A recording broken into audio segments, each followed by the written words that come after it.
जुन्या आठवणींना उजाळा. सत्यकथा भाग 191. लेखक राजेंद्र लहानू जाधव. अभिवाचन राजेंद्र लहानू जाधव. रात्रीच्या वेळेस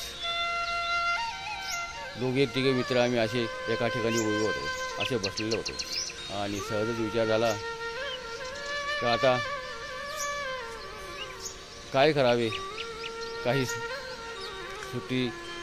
सुट्टीचे दिवस सुरू झाले होते आणि मग त्या सुट्टीमध्ये काय करायचं हे काही कोणाला समजत होते.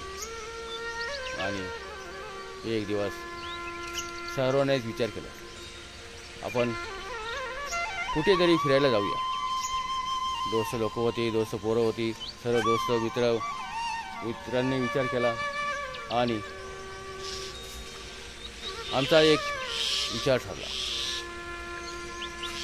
संगमनेरला जायला लोणीवरून संगमनेरला जायला रस्ता आहे आणि तिथे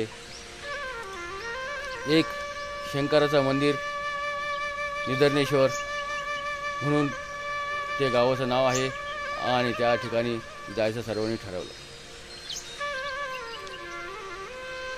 सर्वजण सायकलीवर जाण्यासाठी तयार झाले.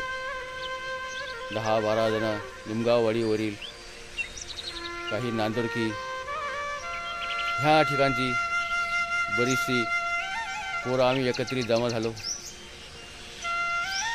आणि मग तो जाण्याचा वेळ दिवस ठरवला गेला. मग सर्वांनीच होकार दिल्यानंतर घरी येऊन सर्वांनाच आईला वडिलांना ते सांगितलं.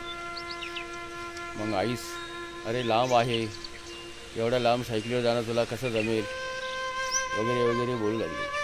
परंतु मी जाण्याचा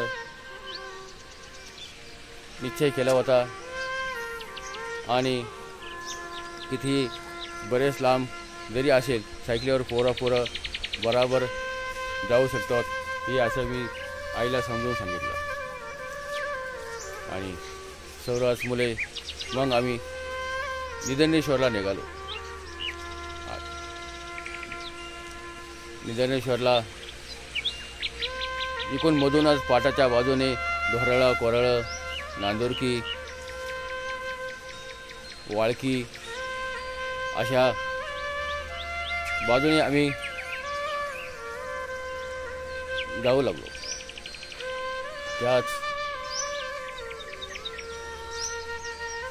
त्याचं अंतरही एवढं काही फारसं नव्हतं, परंतु लहान असल्यानंतर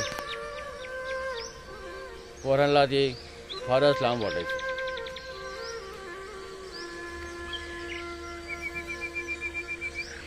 निदर्नेश्वरला जायला मधून एक रस्ता आणि बाबळेश्वर, लोणी ह्या बाजूनेही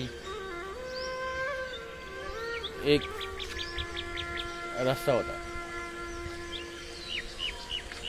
आम्ही 1-1.5 तासामध्ये 2 तास जेमतेम आम्हाला सायकलीवरती लागला. आम्ही निदर्नेश्वरला गेलो. निदर्नेश्वरचं मंदिर प्रथमच आम्ही पाहत होतो.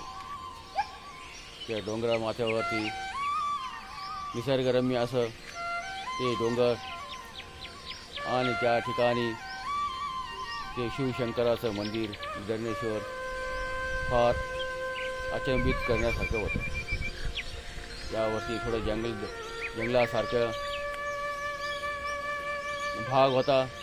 थोडी झाडी, करवंदीची झाडी, सीताफळे, रामफळे अशी काही जंगली झाडे त्या ठिकाणी होती. आणि एक खास विशिष्ट म्हणजे त्या ठिकाणी एक विहीर होती. त्या विहिरीचे वैशिष्ट्य फार वेगळं होतं.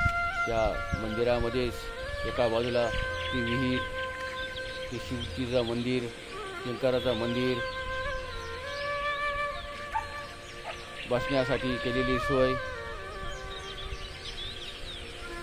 खालून चढताना ती वाट ते डोंगरावर फारसा मोठा नव्हता, परंतु चढ फार होता. तिथे आम्ही दर्शन वगैरे घेतलं.